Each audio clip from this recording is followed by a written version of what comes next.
Vous aviez promis de dire, une fois arrivé au pouvoir, quel est le salaire du président. Alors je vous la pose, si vous êtes en mesure de nous répondre, oui. Vous voulez que je vous parle très sincèrement avec mon cœur? Oui, monsieur le président. Je ne connais pas mon salaire. Je vous le dis très sincèrement. Je suis incapable de vous dire combien je touche. Parce que ça ne m'intéresse pas. Je ne touche pas des masses, ça ne m'intéresse pas. Qui yo, président, République, Ozana Mawaya Bana Congo, Soki yo pe, Ozali Congolais à Tatana Mama, s'il vous plaît, Yoka Mawa pour les Congolais. Message Yoka Mawa ma casse pour les Congolais. Tondi makabilo ko lete scroll ba jekoko abeli akosali ko suba masuba bazo bete biso to lobeli. Aujourd'hui tala bisika jekoko akei. Azaka kala kata system. Ozokenda ko jwa ba soda na mboka oyo babengi nini Burundi soki mboka ba Burundi kuna baya ko kota na mboka na biso po basala sécurité na mboka na biso ba gendarme wana. Vraiment mboko babengi ke mboko ezalaki ya CCC ko kungwendo wa Zabanga. Mboko bazako pesa respect na tout pays Afrique na Europe. Mon quantomboro fachibe fachi limbondo aujourd'hui talandego limbondo lisebatu. Ma mère est congolaise, vraiment à l'aise, elle se sentir maintenant congolaise et puis d'origine du Kasaïpé. C'est vrai que son père, donc c'est-à-dire Koko Nabiso Yamobali, donc à Bota maman, Ayaka à l'âge de 6 ans, à Outaka Angola, il est venu à l'âge de 6 ans. Puis à Kolina Congo, à Bali Mwasi Naye, ma grand-mère qui a donc attends c'est-à-dire elle est dans la Kata Congo quoi. Elle a un peu de sang katangais, un peu de sang tété là, et puis du sang louba.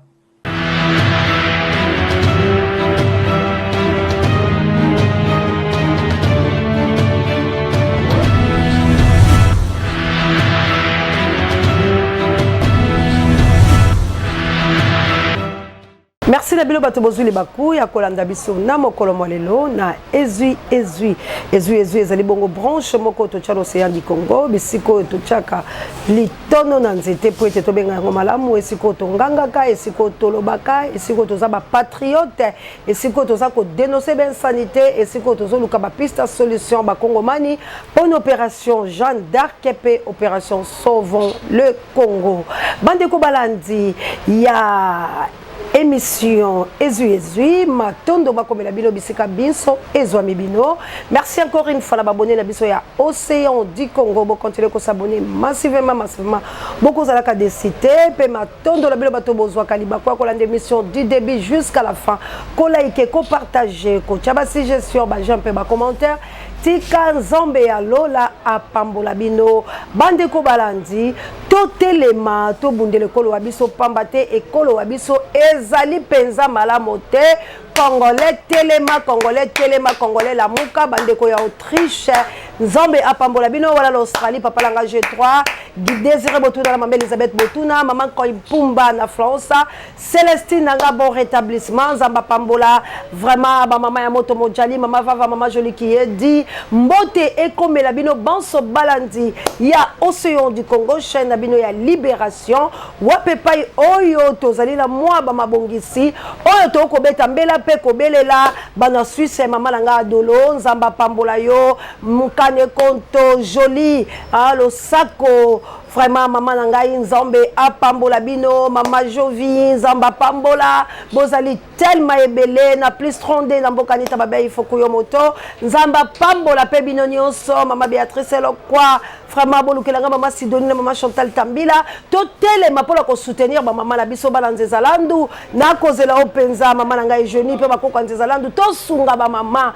bakoko Lumumba to telema biso leso to simba liboko na liboko to suga bana mpolo bana okito mama Justine Kasavubu yo chamoto e papa Kasavubu bo telema to sangisa makoki po ete to bundela Congo na biso ya bwanya Congo e bato mayele ekolo na biso ekei ekolo na biso lelo bato bato bakomi koseka biso bipai na bipai bandeko na ngai toali na nzambe longo nzambe azali koboya te misalo tozali kosala po ete soki nzambe apekisi bokomona nga océan liboso na bino lisusu te po ngai na tosaka nde nzambe tozali kobunda etumba oyo molimo epesi biso passage kasi nzoto nde tozali koandircir yango bandeko na ngai tozali kolinga te ete tobunda etumba ndeko na ngai soko otali liwa ndeko yango kokufa te na se ya pongi yo kopekisa te ange amemaka liwa akotala ndako yango te ndeko na ngai tala lelo bato bakufi boni na mipepe ya salite pamba te lelo balobi covid etombwami na kongo lokuta bandeko na ngai luvunu Kongo yali na nzala yali na bosoto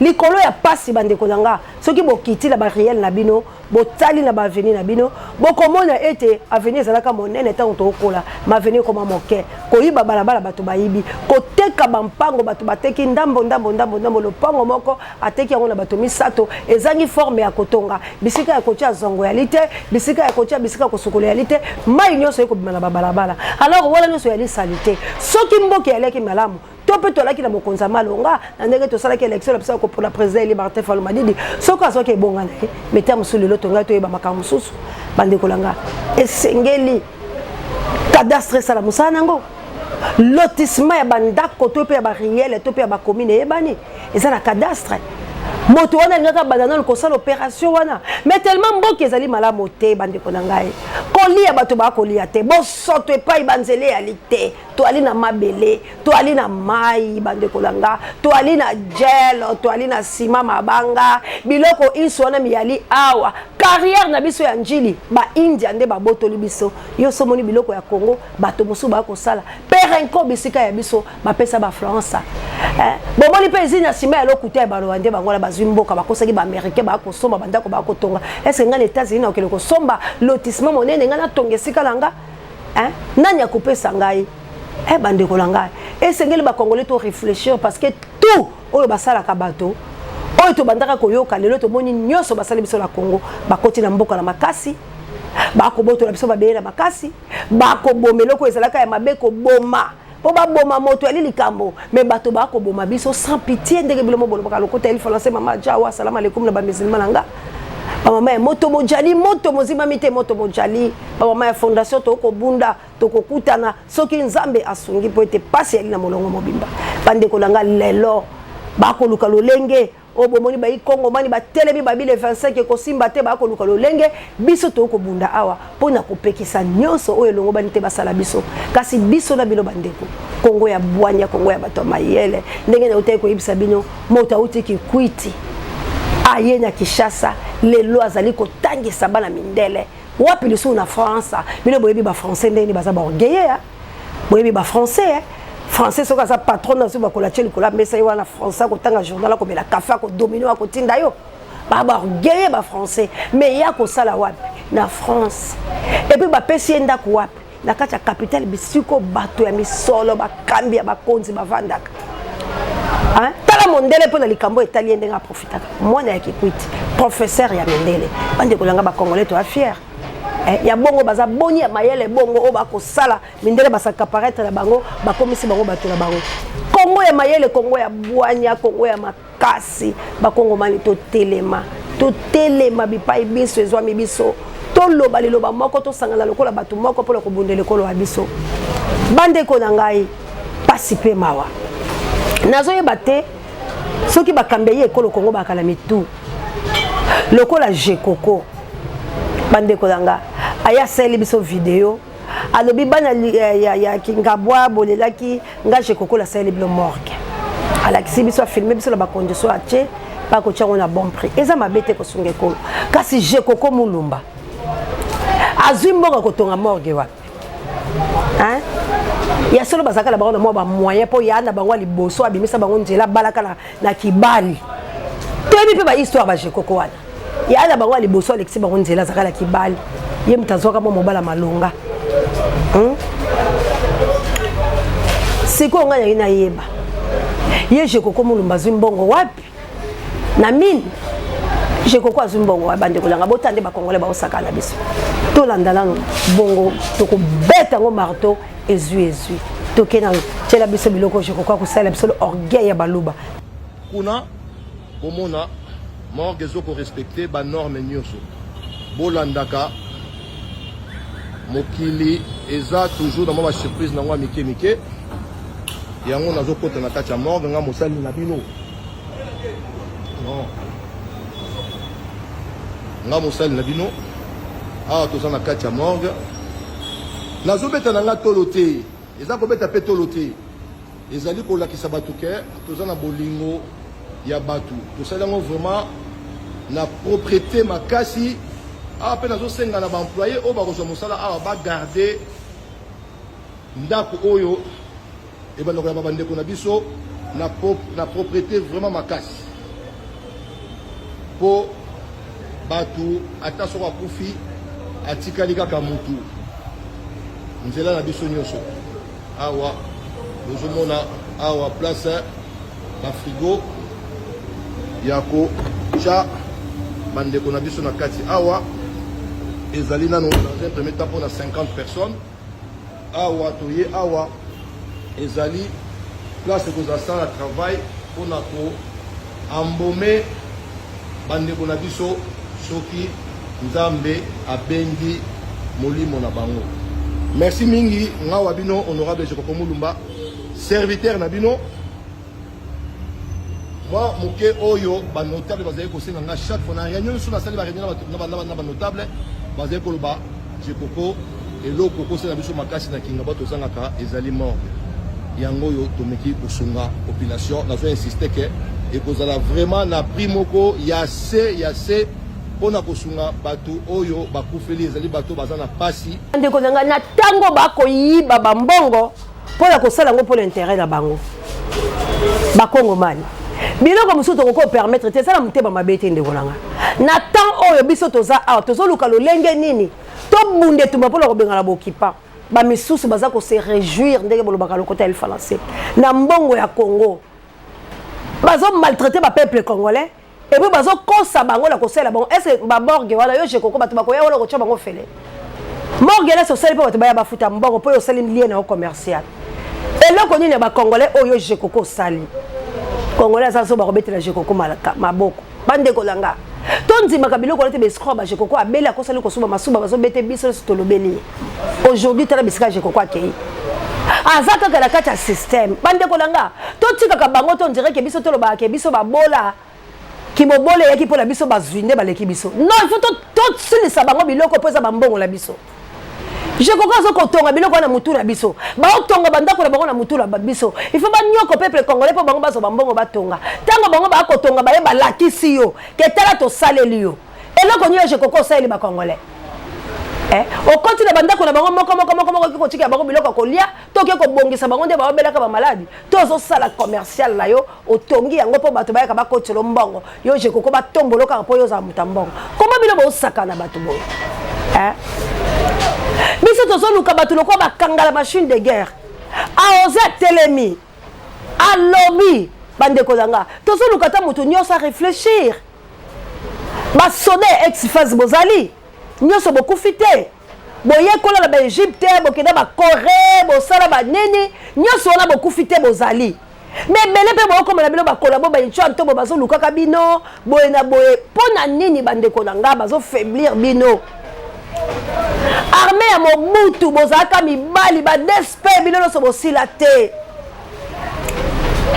tala likamba DSP basala na Kinshasa Mzee Laurent Désiré Kabila Kota 12 DSP la biso ba vanda na ye na oya bango na se ya mabele muza e bakate mukolo ba bimi ba oke kisangani après 2 ans et comme ça bato basala ka pla ya makasi soki muze oyo abongola ka maloba te beta muso bato la biso banga basala ya koleka ba ibu ya Mobutu bozali mboke ko kufa bon serenir tout ça la force moko ba oya milimu to ko bondela nzambe tongo medi pokwa nzamba ko pesa passage motema mabe ba congolais poto libérer mboka na biso bande ko langa oyo ezwi laza peuple likambo la moto te lazolela po la nation nanga moto nyonso lelo soki Jeanne d'Arc ayaki alobi opération Jeanne d'Arc parce que atalaki ete normalement bakonzi biso mingi bazoboma biso to bunda po la mboka la biso mindele bakosaka biso tango lingolo balikamba pays na olinga intimider non tu n'as pas le droit ko intimider parce que bino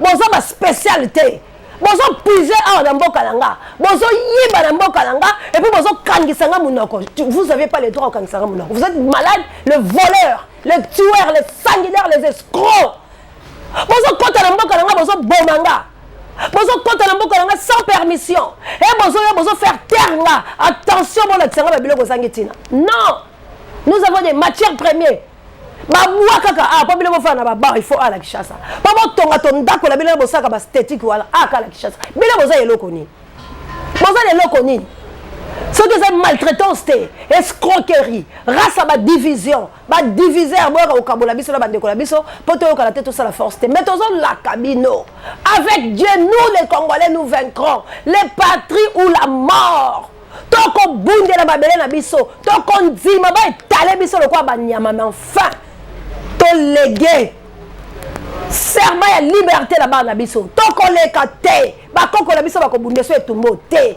il faut ezwa fin toko biso to za la bomoy ba na biso ba ko yeso ko nyokwa te po bazo nyokwa déjà ba koko la biso ba yeso ba bando bunde tumba o niet biso photo si c'est une opération sauver notre pays sauver Jeanne d'Arc on va sauver notre pays sauver le Congo opération Jeanne d'Arc donc on terrorise donc on paralyser parce que c'est notre terre on ne peut pas accepter bande ko la biso la est bomoni tout le monde mama loba muki akangala nini alobi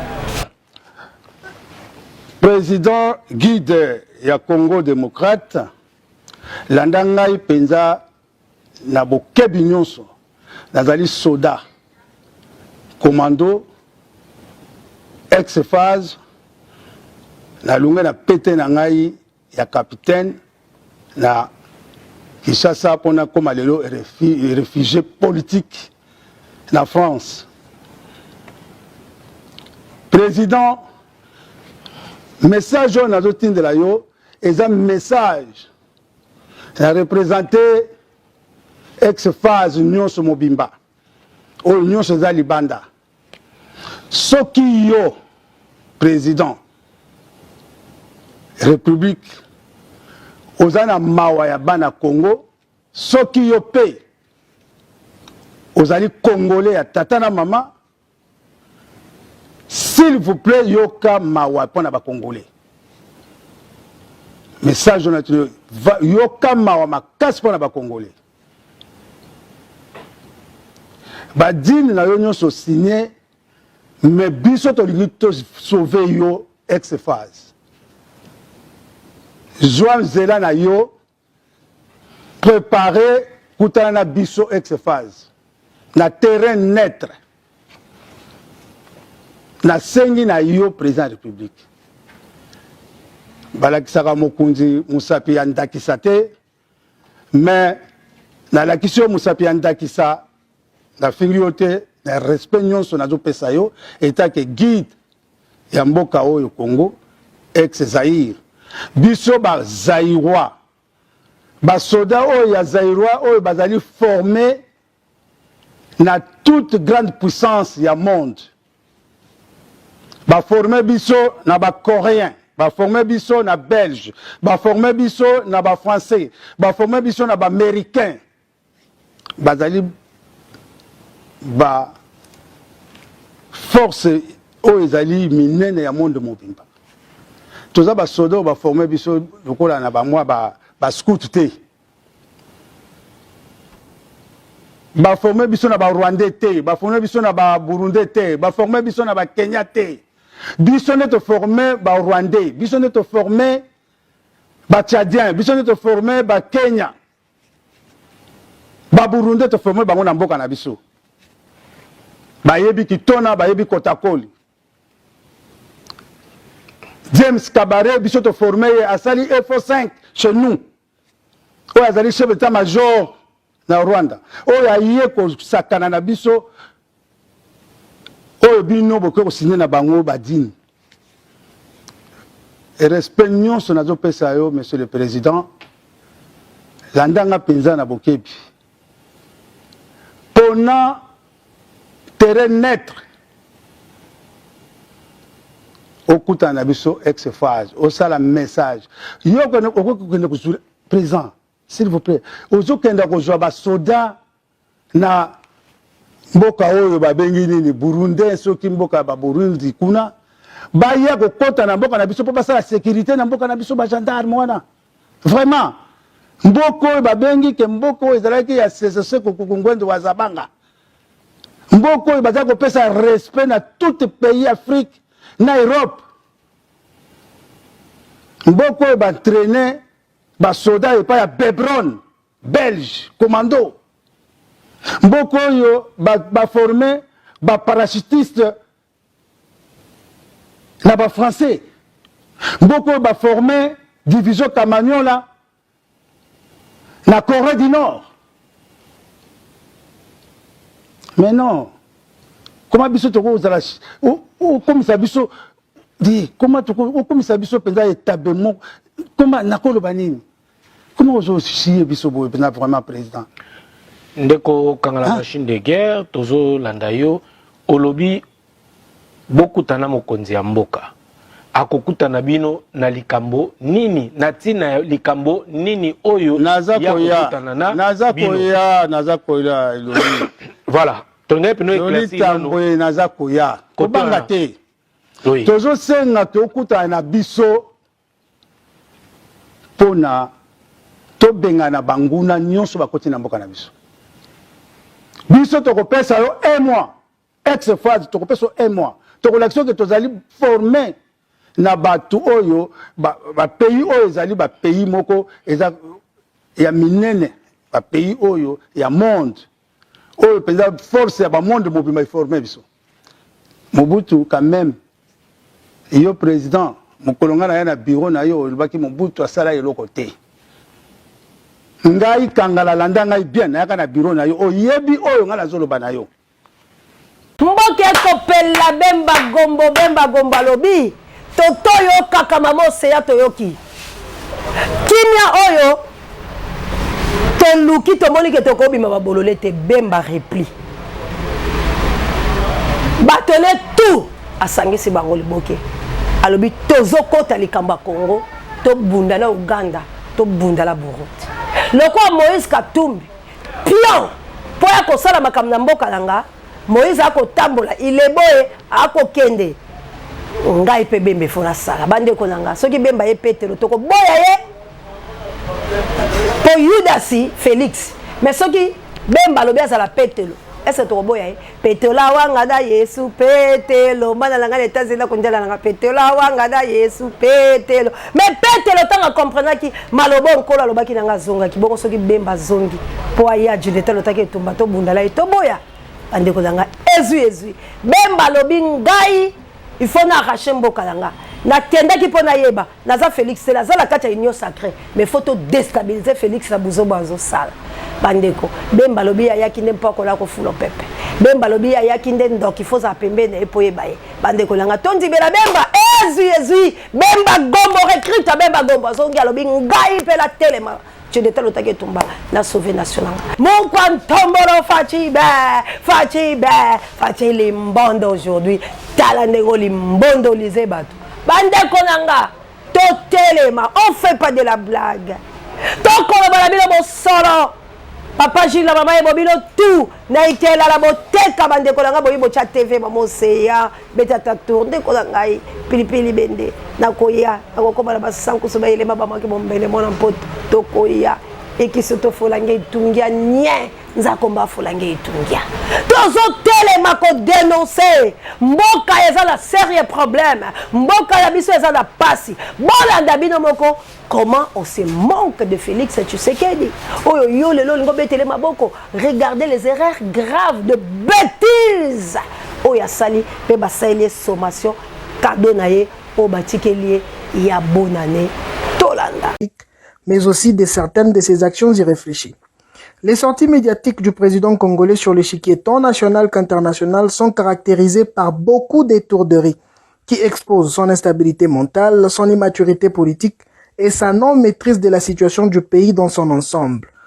Sur la longue liste de ces âneries, nous avons sélectionné celle qui lui enlève tous les droits d'être président de la République démocratique du Congo. Tenez. Dans une interview accordée à la presse européenne lors de l'One Planet Summit à Nairobi, à la question « Que pensez-vous faire pour lutter contre la déforestation du bassin du Congo ?»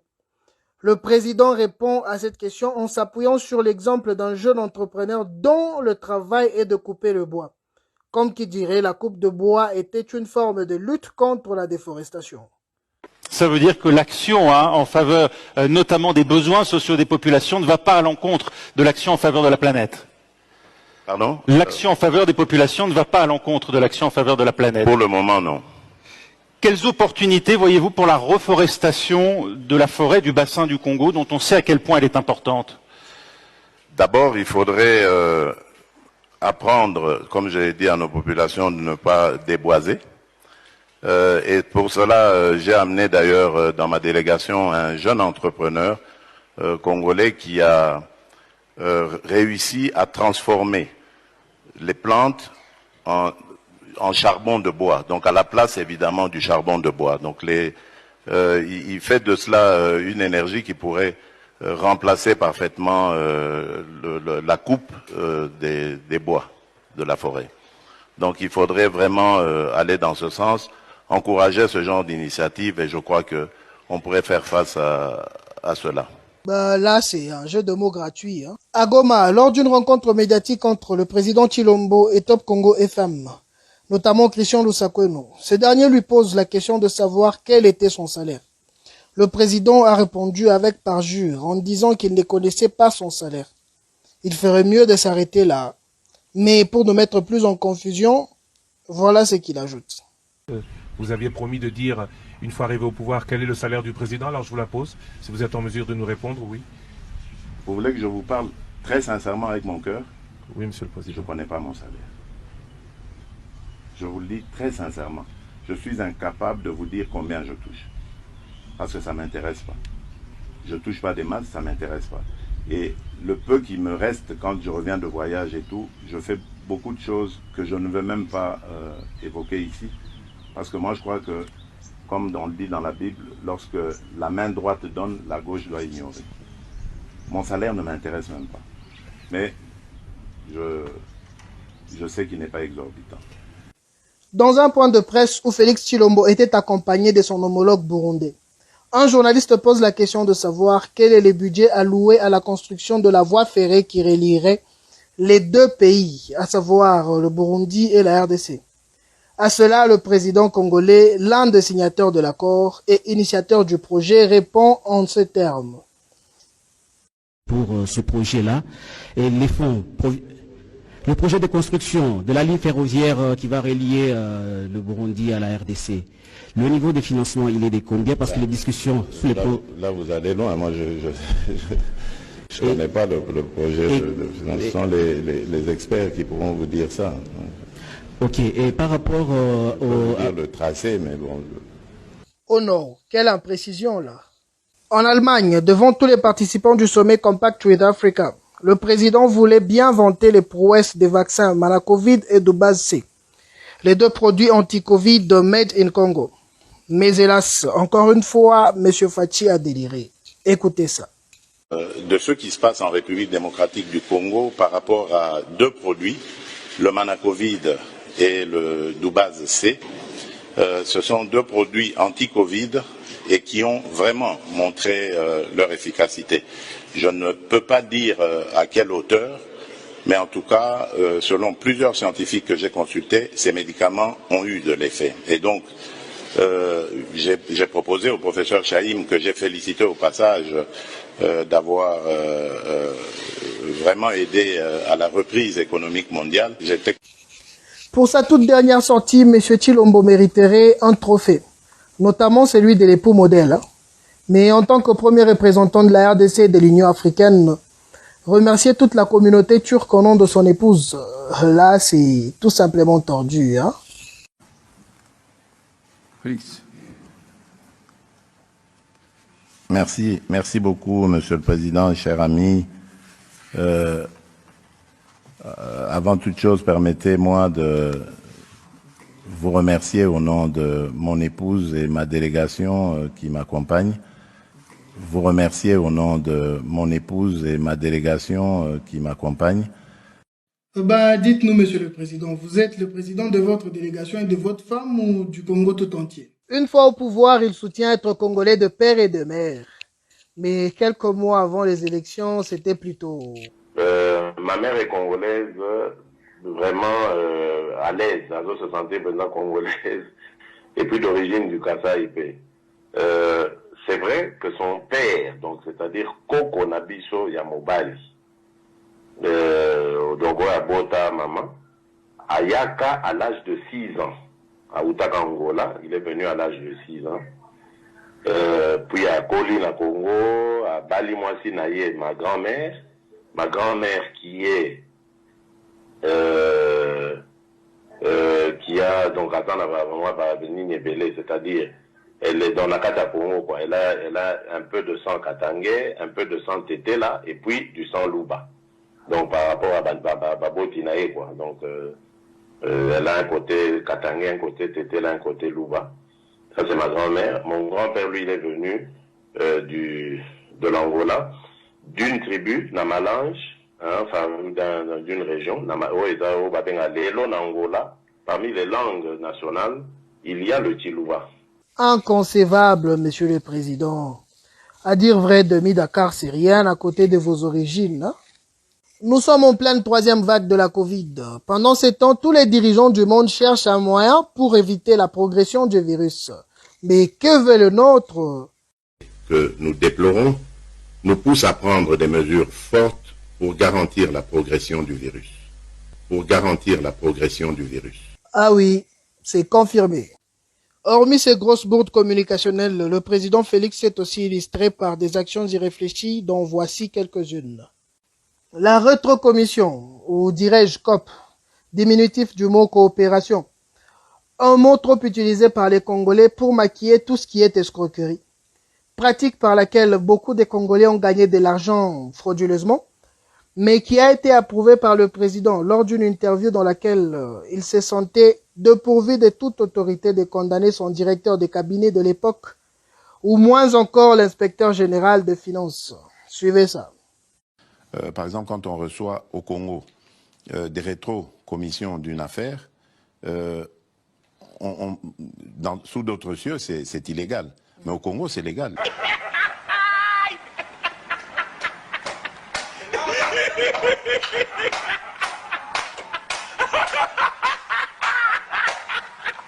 Ça tombe plutôt dans le sens de rétro-commission. C'est pas du détournement.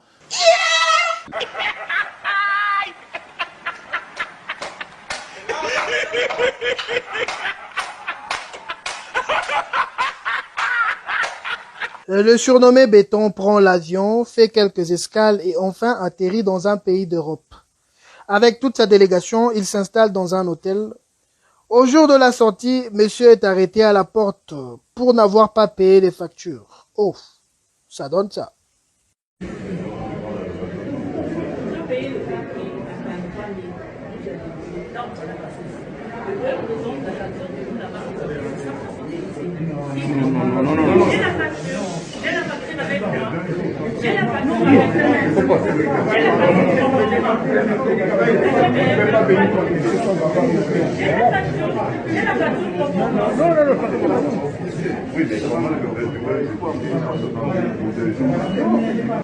Fort heureusement pour lui, le ridicule ne tue pas. Hein? Plus il voyage, plus il a le goût de l'aventure.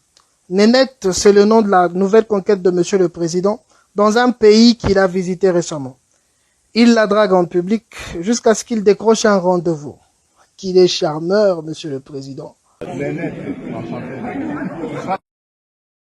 Bandeko balandi toke moke la suka ikokelo kendo slowly pole njo mweli biso tokomi na biso la suka na ezu ndeko likambo la moto te to koloba ndepo na nation to lingi mboke tikala libre Congo zonga mobimba tobika Congo la biso la kimia kasi bandeko likoyela yo okoyeba te auluwala to koloba boye tout Congolais traître tu auras des problèmes Congolais nyoso zolia mbongo ya makila okozala na problème bisika nyonso yo za mokeli ya monio a dénoncé molimo mosanto eza première songi ma perrette eza bongo te ma Clémence Dina ah mama Samuel la Suisse eza bongo te molimo mosanto ya ngande ko la France mama inyo sacrale bila pesa suba mbote belé mama inyo sacrale binza babatelo yo la bomba ko na kacho za yanga ya kati bande ko nanga partout bozali boyeba ete soki ozolia mbongo ya lokuta bapesa ba jipe bapesi yo biloko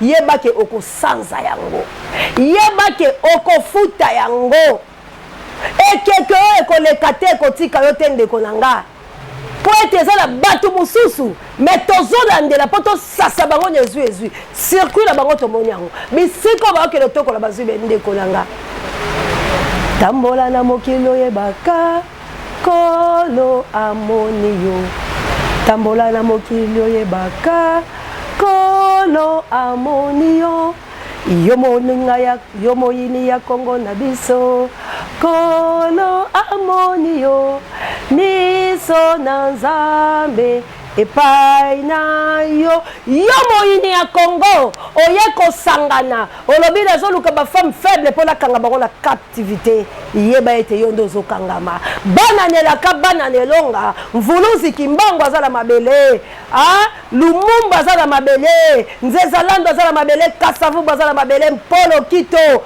kingotolo bandeko na biso inso batata bakufa batelemi na mabele bilulu bazali bejo bazali babimi na mbai babimi na mabele na banzi bomoni lolenge nini mboka bapaya ekozwe lubela ya catastrophe naturelle na banzi bomoni lolenge nini ekozwe lubela ya catastrophe naturelle bandeko nanga boko mona lolenge nini ekopanza kabu ya l'ompuisa tiaka kabwa catastrophe naturelle esalami na Egypte na bamboka ebele bongo tosukisa la biso. Le monde toujours et encore dans les tourments.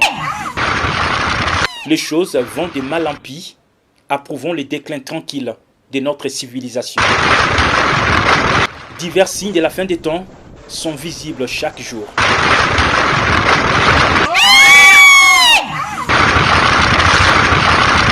La Russie vient de tester un nouveau missile hypersonique Zircon qu'elle juge invincible et qui inquiète les Occidentaux, dont notamment les États-Unis d'Amérique. Et pendant ce temps, plusieurs faits inhabituels sont enregistrés à travers le monde.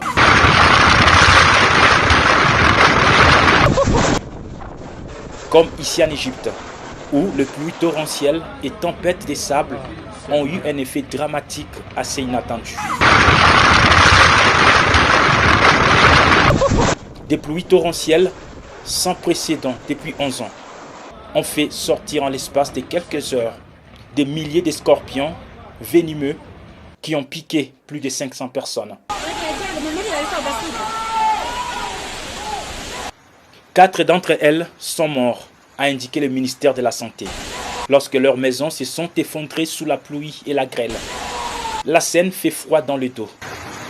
Ces scorpions très dangereux sont une variété appelée Androctonus.